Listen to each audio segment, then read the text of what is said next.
Right, welcome to Chelsea. We're going to make a start at the centre, obviously. Again, with this one, we're going to just work through the bits and bobs that we've been told are a little bit tricky. So if there's anything we've not covered that you're struggling with, obviously give us a shout. But we'll get started at this lovely centre point.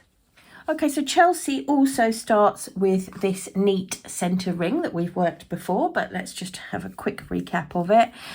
We will start with a slip stitch as usual, and I've got my 4mm hook, and I'm going to make 4 chain.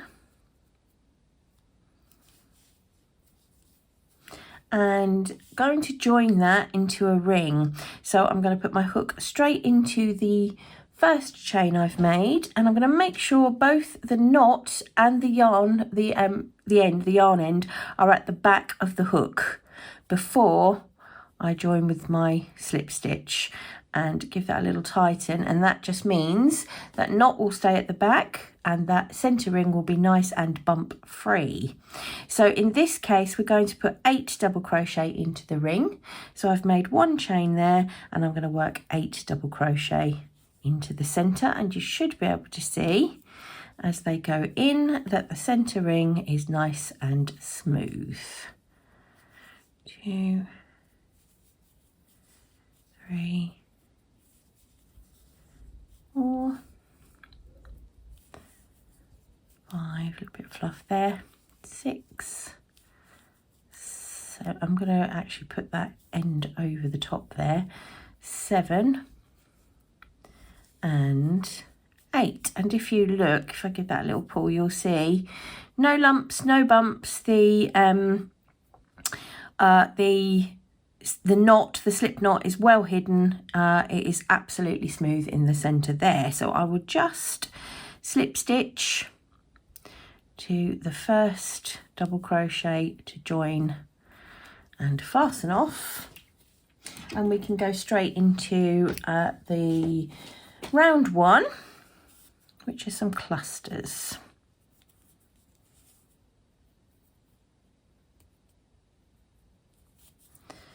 Okay, so there's our centre ring. Like I said, absolutely smooth. I don't know if you can see that. There's no lumps or bumps in there. I will sew those ends in after the next round. So the next round, which is round 1, I'm using rose because I'm working with the same colourway, the original colourway, and we're going to be working here. There's some double treble 3 together. So let's just make sure you're happy with what they look like. So I'm going to take my rose yarn, or whatever colour you want to use, and join my yarn into any of the stitches. Any of those double crochets is absolutely fine. And we're going to work 4 chain here in total, because that's going to count as our first sort of double treble. So the way that I like to do that when we're working when we're starting with chains that count as a stitch, to make it nice and secure, what I like to do is take the yarn end and put it over the top of the working yarn, and then when I make those chain 1, 2, 3 and 4, this bottom chain is completely secure. You can see it's not pulling, it's not getting bigger at all. It's absolutely held in place. So there's a little tip there. All right, so we're going to do, for this first one, a double treble 2 together, because that, along with that starting chain, will count as our double treble 3 together. So what does that look like? Okay, so it's a double treble, so we're going to go twice around the hook to start.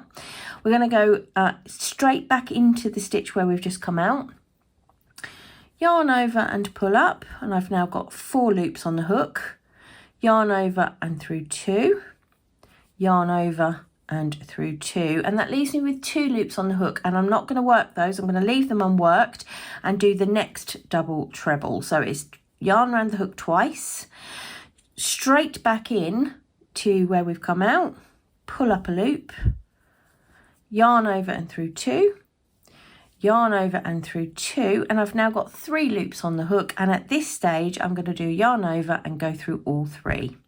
And what that has done, you can see that's created that really nice little sort of flame shape almost. And that is counting as a double treble 3 together. It's not a true double treble 3 together because we started with those chains. So let's do the next stage and create a complete double treble 3 together. Right, so we're going to make 7 chain, 4, 5, 6 and 7 to bring us round, and we're going to skip the next stitch and make a double treble 3 together in the next one after that. So skipping this one and working into this one. So double treble 3 together. We're going to start twice around our hook into that next but one stitch, yarn over through 2, yarn over through 2, leaving 2 loops on the hook. Let's do that again. So yarn round the hook twice, back into the same place, yarn over through 2, yarn over through 2. I've now got 3 loops on the hook. One more time, yarn round the hook twice, back into the same place, pull up, yarn over through 2, yarn over through 2, and when I get to the point of 4 loops on my hook, yarn over through all of them. And that is a double treble 3 together. And again, you can see that sort of really pretty kind of petal or flame shape. And I've got 2 more of those to do. 3, 4, 5, 6 and 7 to complete round 1. So let me just do that. Okay, once I've finished the last 7 chain, I'm going to join into the top of the first double treble 3 together. Okay, and it doesn't look like much at the moment, and certainly not like the picture because I've got all the yarn ends hanging off it, but let's just tidy that up a little bit and you will see that once those ends go in, you can see that we have got the centre and the beginnings of a lovely little flower there. So I'll sew those ends in because what we're going to do now is move into round 2.